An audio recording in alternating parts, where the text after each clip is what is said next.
Hello, my name is Amelia. I own Solutions by Amelia. I'm a registered nurse and small business owner. I work with professionals who wish to do business or grow their business in healthcare. And what I do for them is I make introductions, I create their outreach and lead generation strategy, owning that strategy up until making warm introductions, and also along that lines of making sure that they can grow in healthcare, making sure that they're positioned to succeed in the healthcare world. Again, I've been a registered nurse for over 10 years, and we need so many solutions in healthcare. We need help, and we need amazing people with amazing products and solutions to come into healthcare and help us. But sometimes companies have challenges in getting into healthcare, finding the right people they need to speak with, and also proving that they are indeed ready to do business in the healthcare industry. And part of that doing business in the healthcare industry means complying with regulations and proving that they are compliant. So I am not a lawyer, and I'm going to say this a few times. I have been working with companies who support compliance solutions. I've been involved with being HIPAA compliant, being involved with compliance projects and teaching and doing training. But again, I'm not a lawyer, and HIPAA is a law. I've just been working with helping people comply with the law for a little over 10 years. So think of me as like a traffic advisor in a way. Again, as you know, traffic and speeding laws, those are laws. But if you get in trouble for speeding, please don't hire me to get out of your speeding ticket. I am not a traffic attorney or lawyer. So again, I know that there's a speed limit, and I'm suggesting to you to look to the right of the road for the speed limit and follow the speed limit, but that's about as far as I go. But I do want you to be aware of how you can position yourself to work with healthcare folks. So again, this webinar was prepared as a result of seeing multiple forum posts on the topic of HIPAA compliance, and the suggestions expressed in this webinar is solely my personal opinions and not necessarily a view of any other organization or association. And HIPAA is a law, and I'm not a lawyer. I'm only sharing my commentary on what I have seen work. So pretty much take this as my advice on traffic law. And, again, if you get caught speeding, please don't call me from your speeding area that you had to be taken to. And so regarding this and anything else, I'm not providing legal advice or services, only or giving you legal advice. So again, this is for informational purposes only. And this is such a super light overview. I was hesitant about using the word education. Like, this is not really even education, because this is just such a light overview. So this is really only for your information. For anything deeper, there are white label services, there are white label compliance programs, and there is the HHS. And I do suggest that you go there. They have a ton of free information. Of course, with any consultant, you are paying for them to package information and present it to you and make sure that you're digesting it. That's what you're paying a consultant to do. But that information that they're getting and using, a lot of it is right here, hhs.gov /HIPAA. So, and a little bit about HIPAA. So, the law was passed in 1996, and enforcement of the privacy rule began in 2003. A few years later, I started working in healthcare as a registered nurse in 2006. So when it was introduced to me in 2006, it was more so like a highly encouraged form of etiquette. Like, don't talk about patient information in the elevator. That's sort of how it was introduced to me in 2006, 3 years after enforcement began. But enforcement began in 2003, but there wasn't any money behind that. So it was like they were enforcing traffic laws without traffic cops, right? So in 2009, as part of the stimulus package, there actually got funding. There actually was funding for that. So 2009, that's again not that long ago in federal law world, enforcements came. And why you're hearing more and more about it, there was a refining of the rule or the law in 2013 as part of like the omnibus, and the refining really did speak to the information age and how data is being transmitted electronically. So a lot of what we're seeing in recent times, since 2013, has been due to the refining of the understanding or application or extended application of protected health information, but electronic protective health information. So why should you care? Well, these are numbers that I would love for you to pay attention to. So as recent as of 2016, business associates who failed to protect patient information were fined. Again, previously, HIPAA was more of like a suggestion or a form of etiquette, but now there is money behind enforcing compliance to this law. So this is just a little bit about that. It was a mobile device that compromised protected health information of hundreds of residents, and that was a penalty that you see there, not a little amount of money. And why should you care? This is an article from 2016. Again, the agency started investigating this particular health group in 2013.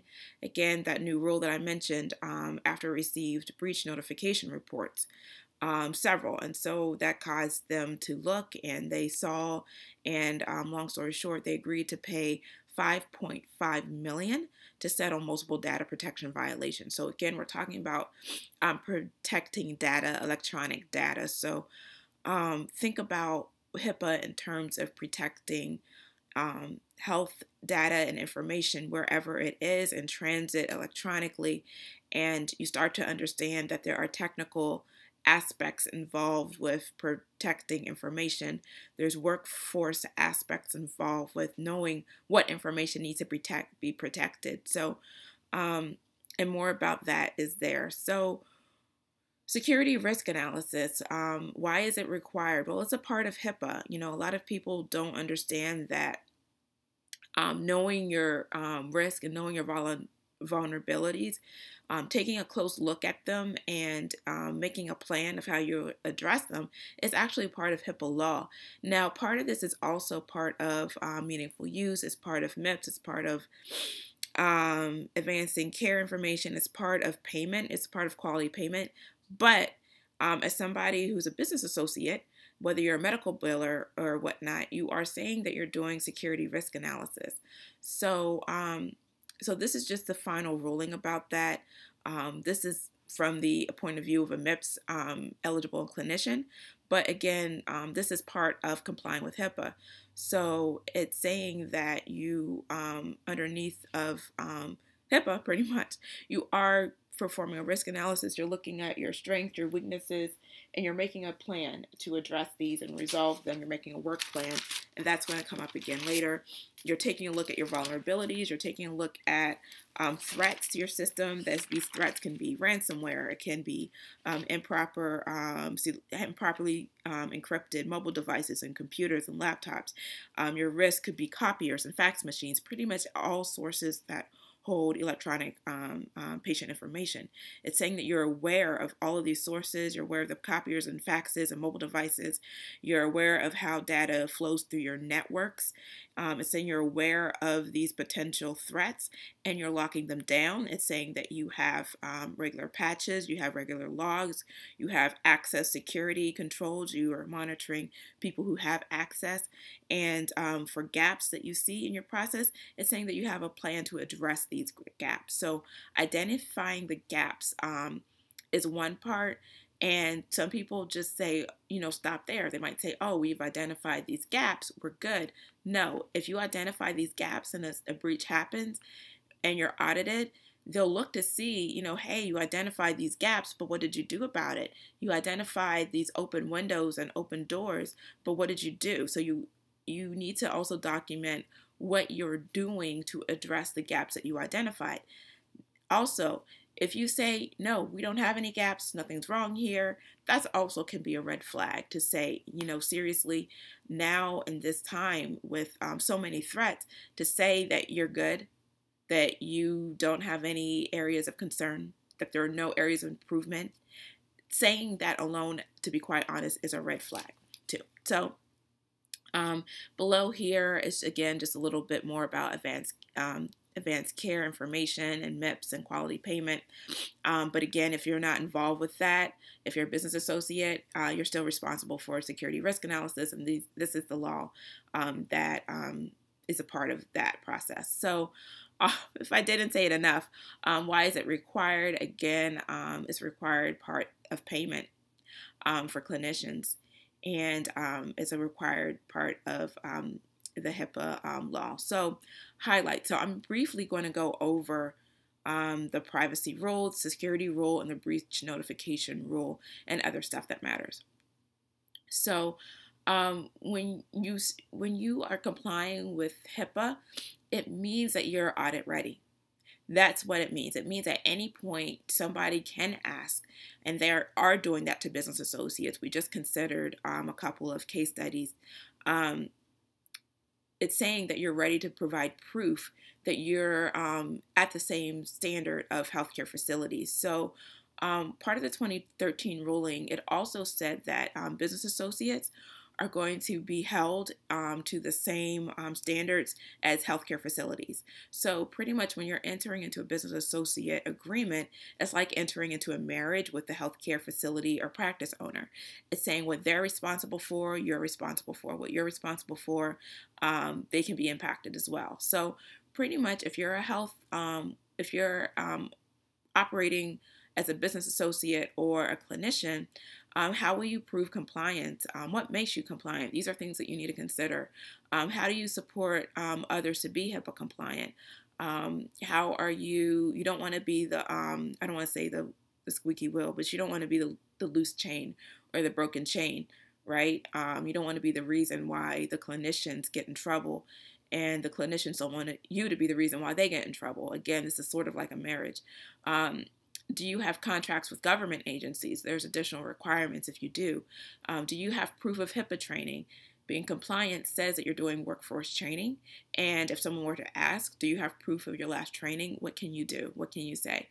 Do you have written policies and procedures related to HIPAA? Policies and procedures are one thing. I mean, again, it talks about how access control to your networks is being granted. It's saying you have policies and procedures related to termination. Once people are no longer working with you, what is the process for their access, resolving their access, policies and procedures. There's a lot to that, but do you have data that supports that you're following policies and procedures? Again, a lot of people will buy templates and think, yay, I'm good. I bought the template. I'm straight. Well, no, you're not. The template actually now can be legal proof that you're not doing what you're supposed to be doing if you don't have data to support. So say you bought a template that says that you are monitoring access logs, that you have logs, that you have logs that monitor people's access to your networks. Say that's what your template says. That's a very common thing for templates to say. But if someone were to ask you, okay, you're saying in the policies and procedures you're doing this, I need proof of your data access logs. Show me your logs. Well, if you don't have the logs to show them, it can be pretty bad, and I'll leave it there. So do you have proof, again, related to your compliance program? And a suggestion that I have is a white label compliance company that can help you stay legal. There are white label compliance companies that can act as your chief compliance officer. They can act in a way as your chief security person. But there really does need to be somebody in your group who's owning that role, but that role can be supported by a white label solution. If you have questions about solutions that I suggest, shoot me an email. Okay, so privacy rule light. Again, this is where you can go right for the information. If you want these slides, let me know as well, because you can't click on these links here. Okay, privacy rule. So it governs how health information can be used, how it's disclosed, and how it moves. And it involves data breaches, and that's the cybersecurity part of it. That is making sure that you comply, again, with the law. A lot of the data breaches, they found out that it's because of course, external force, but a good number was because of internal workforce matters, whether it's unintentional, employees unintentionally opening the door and letting people in, or intentionally, employees intentionally opening the door and letting people in. They found that workforce was the cause for significant concern. So I think I'll talk more about that later. Malware, ransomware, weak passwords. So authorized uses and disclosures, what are they? Marketing, how is marketing using your email list to talk about health information to people who have these concerns? Like, how is that happening? How does that work? Minimum uses and disclosures, what quantifies a minimum use for someone to do their job? Access, how are access controls? Who has access to what? How is that access being granted? And disclosures and requests for PHI, and again, workforce training and management. Saying that you have policies and procedures related to this falls under the the privacy rule rather. The security rule. I'm sorry about that. So the security rule. This is about efforts to maintain administrative, technical, and physical safeguards to protect. So think about security and protection, security and guarding, security and firewalls, security and intrusion, security. Think about it in that way. Security, security, security. And just to go back again, I'm sorry about that. Privacy, again, who has access to that information, who can use it, how can it be used? Privacy, how is requests for information being granted? Privacy, how is it disclosed and how is it used, and marketing, and who has access, and that's privacy, to keep information private. Okay. Security. Okay, how is the information secured? So, risk analysis and management. What security measures are reasonable and appropriate? Again, there are guidelines out there, but what is reasonable and appropriate for you will vary. It might look different from what's reasonable and appropriate for a large institution, but you do need to address that. So, it involves, physical safeguards, locking information in rooms, or whether it's a closet, a file cabinet, or a server that's locked in a room, and who has access to the key. Administrative safeguards, technical safeguards, and an acronym is PAT for physical, administrative, and technical safeguards. Workforce training, termination, granting of permissions, and again, training. And that's, under administrative. Physical, it's like the locked rooms. Administrative, again, is a workforce management and termination procedures. Technical, workstation safety, mobile device security, access controls, logs and audit controls and such falls under technical safeguards. And again, this is super light. These are just things that I want you to start to think about. And again, the third rule we'll talk about is the breach rule. So if a breach of unsecured protected health information occurs at the business associate or anywhere else, the covered entity must be notified, and a business associate must provide notice to the covered entity no later than 60 days. So that actually makes an assumption that the business associate knows when there's a breach. And how do you know when there's a breach? Well, obviously that means that you have ongoing security checks that tell you, and reports that are being brought to you about intrusion attempts and successful intrusions, and you have reports that are coming to you about that type of information. That's how you know. You have logs about regarding devices that are going out and where they are. You know what devices are encrypted and which ones aren't. That means that you have a security program in place, and that is key to knowing, again, that there has been a breach, because that has been a problem, that people didn't know that there has been a breach until after the 60 days. And that's a different ball of trouble that I won't talk about here. Okay, so again, business associates agreements or contracts, that is something that pretty much says that you're married to this organization. It's saying that you agree to comply with HIPAA, and it goes into a lot of detail, and there's a link where you can review a sample agreement, and there's a lot of flexibility with what can be included in it. but pretty much it's saying that, you have an agreement about how you're treating protected health information. So again, the basics of compliance. This is super, super duper light. These are things that I want you to consider and delve into. And if you need support talking about this more, just conversational wise support, talking through it, I'm open for a quick chat. I will put my scheduling link somewhere around here. And there are white labels of compliance solutions that I do recommend to help you through this that can obviously offer more robust support in actually getting things done for you. So basics to proving compliance. And again, following the law says that you're ready to be audited at any point in time.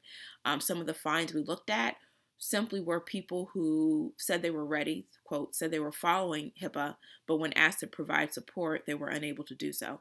So basics of proving compliance, it means that you have a plan for assessing your needs, written and documented, that you have a plan for workforce training, written and documented and done.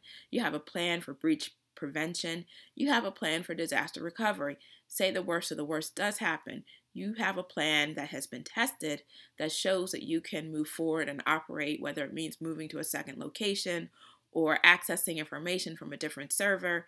If your current server can't be accessed, it's saying that you have a plan. This is all of what it means to be HIPAA compliant, okay? It means you have a plan for tracking work and information. It has a plan for tracking the monitoring. Again, access logs, security logs, data logs. And again, all of this, if it wasn't documented, it wasn't done. So part of being successful with this, security risk analysis is a law. It's part of HIPAA compliance. It's saying that you're doing all of this. That is, and performing a security risk analysis, I think I might talk about it more in a separate webinar, but security risk analysis, these are due regularly. In fact, December of 2017, if you are a clinician, this is due for you now. And if you have not done a security risk analysis, I really would love for you to schedule a call with me and I can get you support. I can't promise I can get this done for you this month, but I can hand you over to somebody who can take care of you, or at least find out more about your needs. So security risk analysis, it means that you have a plan for preventing and detecting and correcting concerns. It means that you are doing, accurate and thorough assessment of your risk and you are addressing your holes and you have a plan. So it's not an Excel spreadsheet. It's more than that. It's an analysis. So in closing, terms I want you to know: cybersecurity insurance. This is a term. Again, when there's a breach, there's a ton of money that can be involved with correcting, whether it's media, letting the media know, having PR involved, depending on the scope of the breach, getting your data recovered, bringing in people to find out what went wrong, and cybersecurity insurance. I highly suggest you be familiar with that. Liability, indemnification. Someone causes harm, what happens next? This is a conversation that you really do need to have. I'm not a lawyer. These are just terms I want you to be aware of and to talk about with your security officer, talk about with your compliance officer. And if you don't have one, there is an introduction that I would be happy and thrilled to make for you. Terms to know about your encryption process, know about what's connected to your networks, and know about how that information is being protected. Security risk analysis, this is a must. This is a legal requirement. Having a work plan and remediation for what you do find in terms of gaps. Again, if you say that you don't have gaps, that's a red flag, and that just simply can't be true. Nobody's perfect, and you have to have a plan to address that. It is not a plan to get you to perfection. It's a plan to get you to compliance and to get to a state of completeness. So terms to know: HIPAA and cloud computing options. That has been a challenge for people who store patient information in the cloud thinking that it's protected. So be aware of that. Be aware of Google products, HIPAA compliance, and that. Make sure that you have assurances in place that you can share information again with these entities. We talked about business associates, a software company, a fax company, Google, MailChimp. They can be business associates. But again, I highly encourage that you have a quick call with me, or if you know that you need something more than what I could do via a 15-minute chat, I would love to make an introduction to you for a solution that can support your needs. Again, HIPAA and email marketing. You're talking to people about health information, and it's a marketing company. How is that working? And workers outside of the U.S. So in these days, a lot of people are using virtual workers to help them. But if they're outside the United States and you have to follow HIPAA, and they're doing work that's not happening in the United States, a conversation around breaches that happen on their end, there needs to be a conversation. You need to have a conversation with how could that work? They're not under HIPAA. Well, they're in a land that doesn't recognize HIPAA, and they're doing work with your patient information. How does that work? So case examples, there are a ton of case examples. I'm going to see if I can click on that and what will happen that I would love for you to look at. So again, no business associate agreement. That's a $31K mistake. Again, the sharing of information with someone else, whether it's a fax company or even a lawyer, sharing information, protected health information with someone else, and they can't produce a business associate agreement, that can result in fines and settlements. And let me just scroll down. Let me see another case example. UMass, cut and paste that.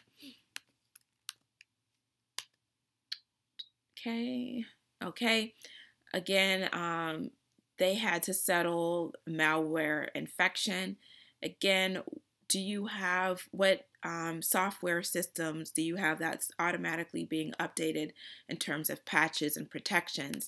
How are you protecting patient information ongoing? Again, this falls under the technical aspects, and we sort of briefly touched on that. Physical therapy provider, and this is all from the HHS. This is all public information for us to learn from. They agreed to pay $25,000, and they failed to safeguard PHI. They disclosed it without proper protections in place, and I think you sort of get the idea. So again, a disclaimer: this webinar, I made it as a result of seeing a lot of concerns in forums. And I wanted to talk about, just give people food for thought, really. I'm not a lawyer, and I'm not HIPAA certified. There's no such thing, NST, but there's no such thing as HIPAA certification. Really, there isn't. If someone says that they're HIPAA certified, that's a myth. But if you would like to have slides, feel free to contact me at info@solutionsbyamelia.com. I'm also on Twitter and Instagram, but feel free to reach out to me at info@solutionsbyamelia.com if you would like to have a further discussion or conversation. All right, take care.